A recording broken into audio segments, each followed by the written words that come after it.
આગળ વાત કરીએ રાજ્યના મુખ્યમંત્રી ભૂપેન્દ્રભાઈ પટેલના અધ્યક્ષ સ્થાને વન નેશન વન ઇલેક્શન મુદ્દે મહત્વપૂર્ણ બેઠક યોજાઈ હતી, જેમાં સંસદીય સમિતિ જેપીસી ગુજરાતની મુલાકાતે પહોંચી હતી। બેઠક દરમિયાન રાજ્ય સરકારે સ્પષ્ટ કર્યું હતું કે વન નેશન વન ઇલેક્શન દેશ અને રાજ્ય બંનેના હિતમાં છે અને ગુજરાત સરકાર આ પ્રસ્તાવને સંપૂર્ણ સમર્થન આપે છે। રાજ્ય સરકારે ઉદાહરણ આપતા જણાવ્યું કે વર્ષ 2026માં સ્થાનિક સ્વરાજ્યની મનપા, નગરપાલિકા, જિલ્લા પંચાયત અને તાલુકા પંચાયતની ચૂંટણીઓ એકસાથે યોજાતા ઓછા સમયમાં સરળ આયોજન શક્ય બન્યું હતું।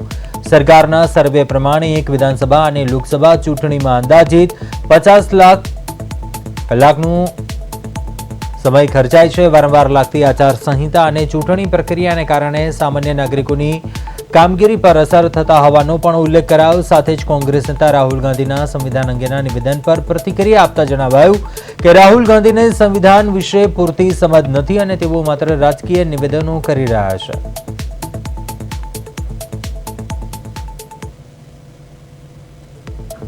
પ્રાદેશિક પાર્ટીઓ જે કોઈ રાજ્યની અંદર જિલ્લા પંચાયતો છે, એમની વિધાનસભા છે, વિધાનસભામાં જે ધારાસભ્યો બને સરકાર બનાવે છે, શું એ પાર્ટીના એકની સાંસદ લોકસભામાં નથી?